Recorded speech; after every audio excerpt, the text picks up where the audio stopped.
Hi everybody, Joe Conkley in the shop.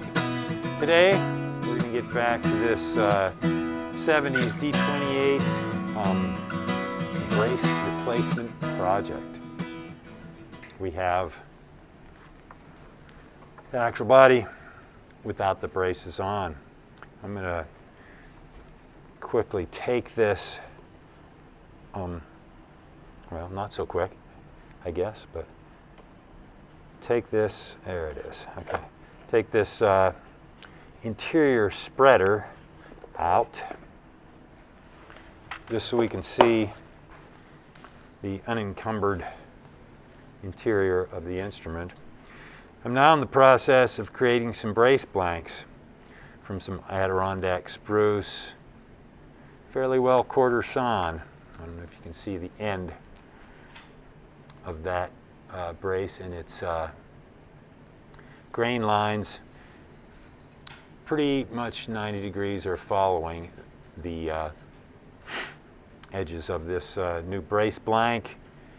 It is meant to fit in here. I guess I got to shorten it up a little bit. It is going to fit in there. Yep. I also have another one. So these are the X braces. See if this one is a little bit shorter. They're both about the same length, so I got to trim them up a little bit, but to fit in right here into these notches in the kerfed lining. And so they will have to be notched to become an X brace, an overlapping rectangular notch there. The other thing that I'm going to do with them is to fit the bottoms to this very slight arch that is in this workboard. The idea with this, the arch on this top, is that this outer edge is flat, you know, and the upper bout in this area, down to the X here, or probably a little in front of it, is flat.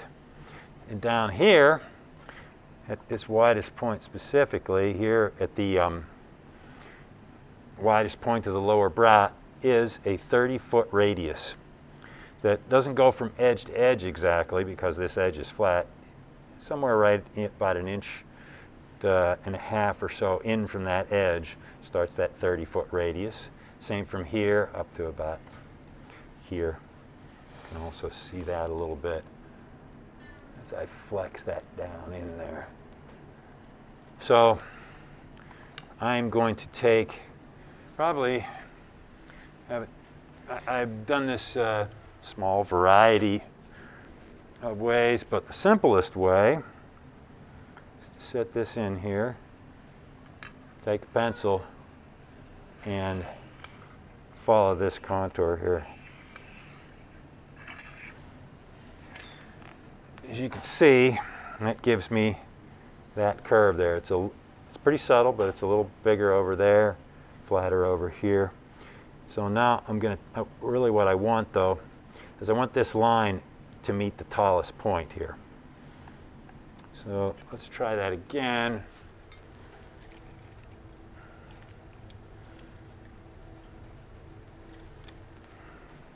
I have my half pencil, that might work better. Kind of slips in under there. It's a little better. I'm going to have to probably create a new pencil that will hit by taking a regular pencil and just sanding it in half till I get, when it lays down here, to hit that bottom, like right there.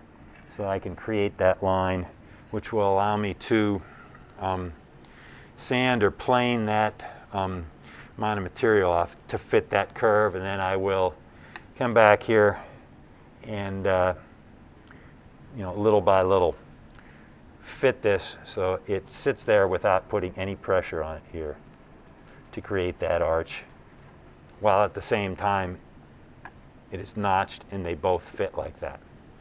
And then I'll do that for all the braces. And so I got a good start on that. I created these braces by taking a piece of a brace blank and just sawing off a blank that is very near the proper width but a little larger. Each time I would, let's say if I sawed it off, if it was sawn off this side, I would make sure that this is very smooth and flat and straight, and then that would allow me one edge already, and I could cut it off, and I'd end up with a blank like this. One side fairly smooth and straight, the other side, just off the saw, so that I can get that right down to the dimension I want. And the main way I'm doing that dimensioning is just fitting this brace blank into this little cleat or a bench dog that I created out of just a blank piece of wood with, cut a notch in it there and screwed it to my bench, which allows me to take my jack plane, nice long thing, and do some of this.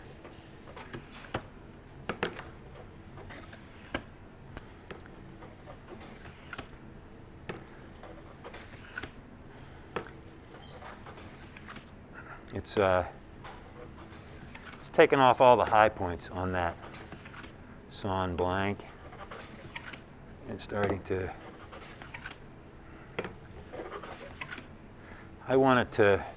I've kind of set it up to cut just the teeniest amount off so that I can keep a nice control. There's the shavings that I'm cutting off. Stuff like that. So as you can see, they're all pretty thin. And allows me a nice amount of control. I can then check on a regular basis to see how thick I'm going. Around 5/16 of an inch is what I'm looking for.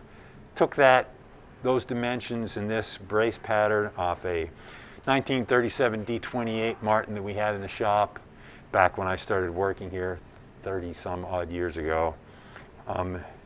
It was a really informative piece for me. It had major internal problems and concerns such that when I arrived, the back was already moved. Actually, the back may have already, it might have been removed, quote, when the damage was done. The damage itself might have removed it for the most part. But anyhow, exposed the whole interior, not unlike this, so that, but with the braces, so I could make this pattern and get all kinds of information off those brace dimensions, and that has informed most of my dreadnought builds up to this point, with variations on that theme. So another thing that I can do during this process is to manipulate that grain there, how quarter sawn it is. You can see that those grain lines lean ever so subtly this way, or maybe not so subtly. So when I'm taking this, I'm thinking about, on this surface, trying to take some material off this bottom edge to try and take this edge and start matching it to that grain line. Same thing on this edge, take it like that, and then I'll get the height, or I'll square this blank up again, on these surfaces, just to, again, just try and make this as quarter sawn as possible. As I slowly, when I'm doing that, I'm just putting a little extra pressure on this outside edge as I do that.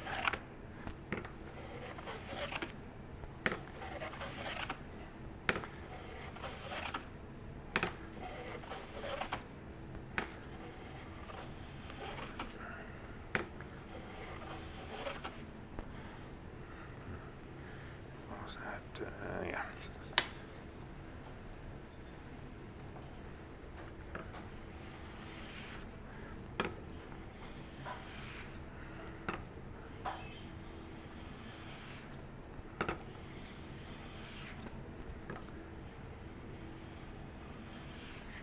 Getting a lot of nice, consistent curls off of that, so that I can monitor this whole process.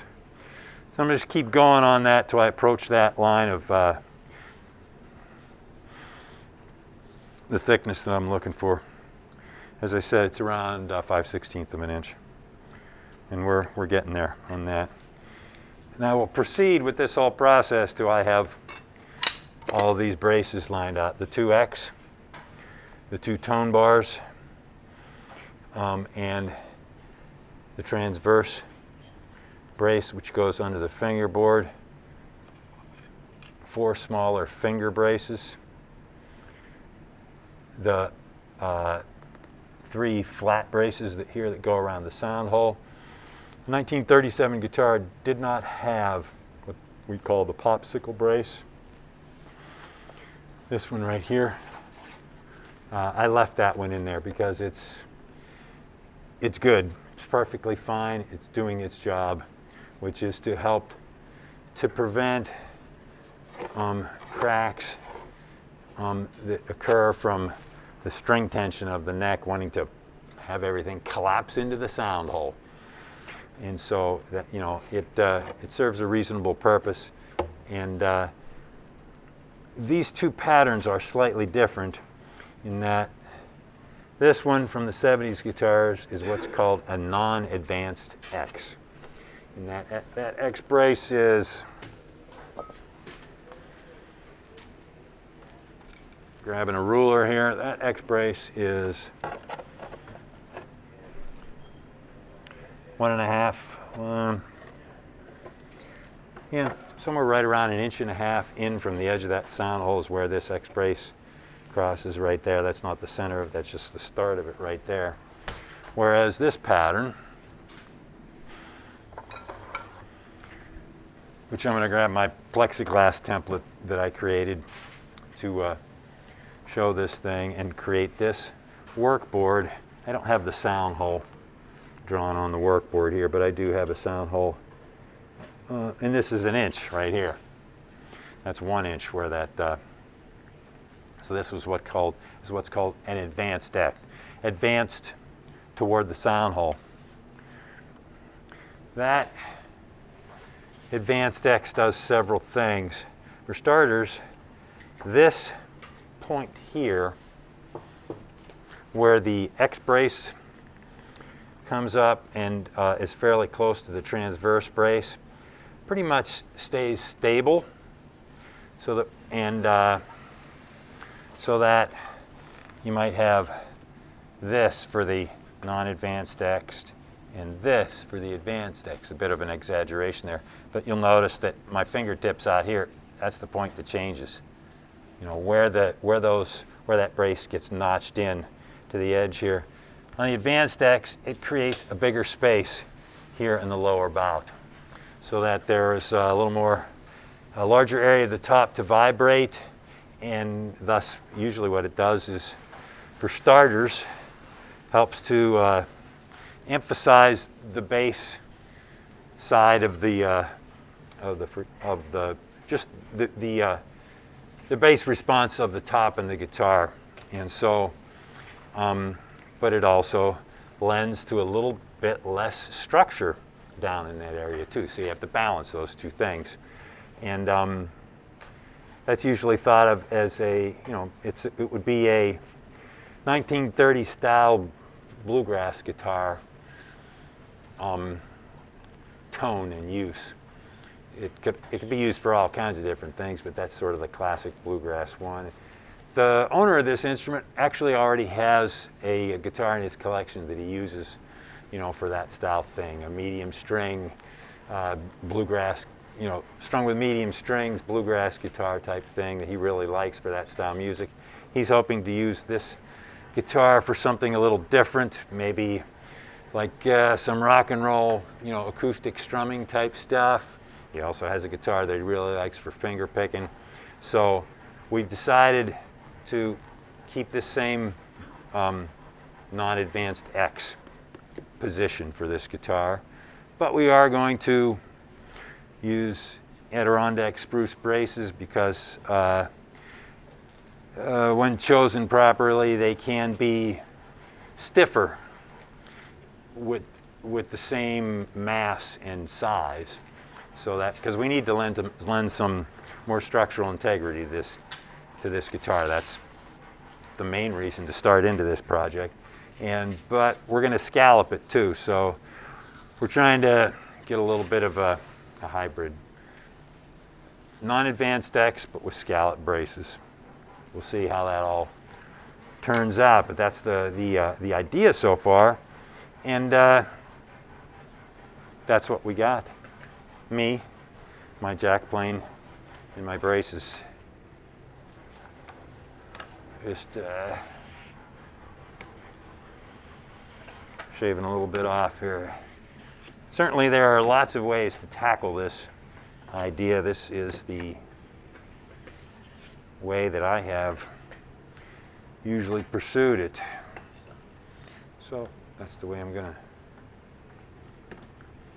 continue for the time being.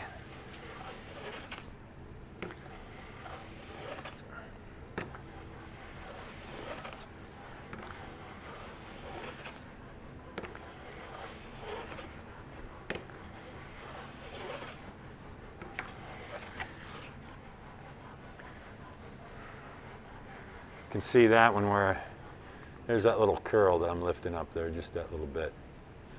It's nice to have my plane set up. So that's what I have for you today in the shop, and I'm going to keep planing. So any questions or thoughts, send them along our way, and we will try to answer as best we can. And we'll see you soon back in the shop. Thanks. Back to it.